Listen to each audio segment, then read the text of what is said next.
je suis touchée que juste sur notre bonne ligne, Alice et moi, vous acceptez dans cette fiction qui n'est pas si délirante que ça, mais qui est quand même un peu radicale.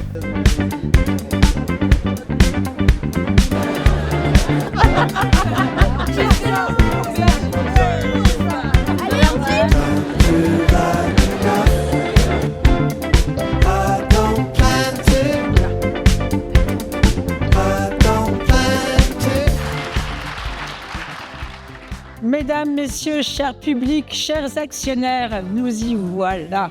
Merci d'avoir pris place à l'AG du futur. Chers actionnaires, serons-nous de bons ancêtres? Serons-nous à la hauteur de ce moment unique qui questionne notre humanité? Cette interrogation sera le fil conducteur de notre AG du futur. J'ai aussi épandu des engrais et des produits phytosanitaires. J'ai mis fin à des relations commerciales avec des fournisseurs qui n'étaient pas suffisamment réguliers et j'ai attendu pour en payer d'autres, dans le seul but d'améliorer mon besoin en fonds de roulement. J'ai vu ce qu'une grande entreprise de l'agroalimentaire pouvait faire et aujourd'hui, je tiens à ce que nous décidions ensemble de ce que nous allons faire dans les 6 prochaines années. Sauf que l'économie telle que nous la connaissons, telle que nous la pratiquons, telle que nous la modélisons, est une économie qui a pour seul but la croissance. Et qui a pour effet, pour les entreprises comme la vôtre et comme pour toutes les entreprises, cette course effrénée pour le profit, au détriment du vivant.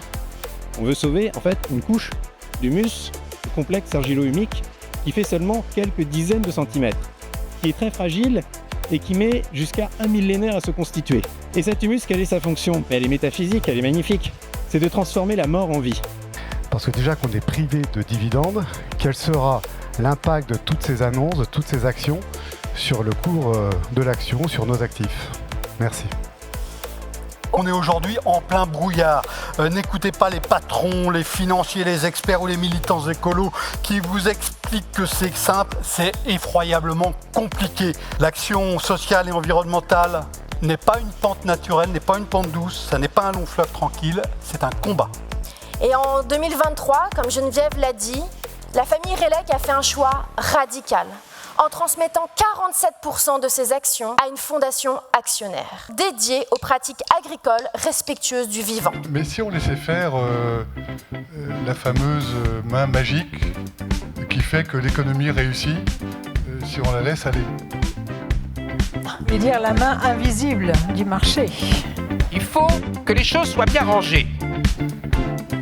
On ne mélange pas les torchons et les serviettes. D'un côté, il y a les entreprises, et c'est l'intérêt privé. De l'autre, le bien public et les gouvernements. Comme le disait mon maître à penser Adam Smith.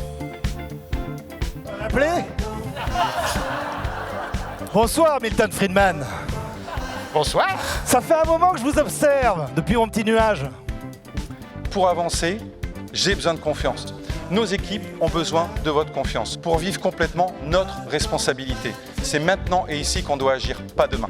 Vous, quand est-ce qu'on vous a fait profondément confiance la dernière fois? Qu'est-ce qui s'est passé là, là et là? Et c'est ce dont j'ai besoin ce soir.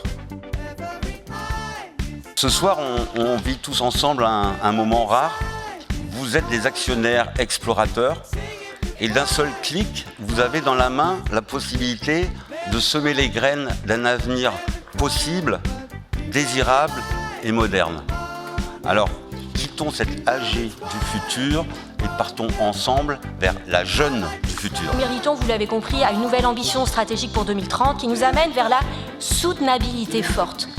Qu'est-ce que c'est finalement? C'est de préserver les 3 capitaux. Le capital financier, le capital naturel et le capital humain. Et donc, si on a un petit peu de bon sens, ça nous amène très logiquement à adopter des nouveaux référentiels, une comptabilité en triple capital. Sans trop tarder, je vais vous présenter la résolution numéro 4. Elle est très simple. Nous proposons que Mériton adopte un nouveau référentiel comptable fondé sur le respect des limites planétaires et les fondamentaux sociaux.